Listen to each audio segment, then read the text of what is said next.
ഈ കല്ലിൻ്റെ ഉള്ളിൽ കൂടെ ഒക്കെ വേരുകൾ പാസ്സായി. ലാസ്റ്റ് ഈ കെട്ട് ആരോ പൊളിച്ചു. കെട്ട് പൊളിച്ചപ്പോഴും ഈ വേരുകളെ കൊണ്ട് ഇങ്ങനെ ഒരു ഗുഹയായിരുന്നു. ഒരു അങ്ങനത്തെ ഒരു സ്ഥലമാണിത്. ഇത് ഭയങ്കര ഐശ്വര്യത്തോടെ കൂടിയിട്ടുള്ള ഒരു ക്ഷേത്രമായിരുന്നു. ആരും ഇവിടെ അധികം ആൾക്കാരൊന്നുമില്ല. ഇപ്പോൾ ബീച്ച് അമ്പലക്കാരാണ് ഇതിൻ്റെ കാര്യങ്ങളൊക്കെ നോക്കണം അല്ലേ. തന്നെ കിടന്ന് ചെയ്തു.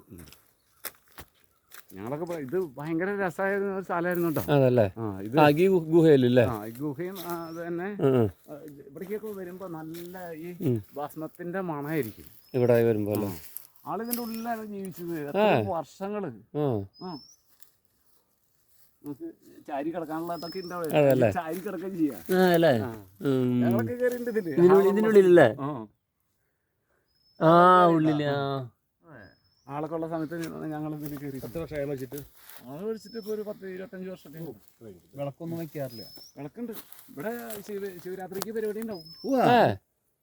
ഇവിടെ താലവും കാര്യങ്ങളും ആളുകളൊക്കെ വരും. ഒരു വർഷം ഞാനവിടെ കാര്യങ്ങൾ നോക്കി വരും. അന്നാണ് ഇവിടെ ജനം വന്നത്. ഞാൻ ബീച്ച് മൊത്തം അന്ന് ഞാൻ ഡിപ്പാർട്ട്മെന്റ് ജോലിയുള്ള സമയമാണ്. അവിടെ ഡിപ്പാർട്ട്മെന്റ് ഉണ്ടായിരുന്നു. ഞാൻ KSRTC ഡ്രൈവറാണ്. അപ്പോൾ ബീച്ചിലാണ് താമസിച്ചായിരുന്നു. അപ്പോൾ എനിക്ക് കോട്ടയത്തിൽ ഒരുവിധമൊക്കെ ആളുകളൊക്കെ KSRTC ഡ്രൈവറായിരുന്നു. ഒരു കുമാരനെ അറിയോ? സ്വാമി മരിച്ചോള്. വീട് പൂങ്ങത്ത് തിരിയൊക്കെ ഉണ്ടല്ലോ അല്ലേ? സ്വാമി എന്ന് പറയും.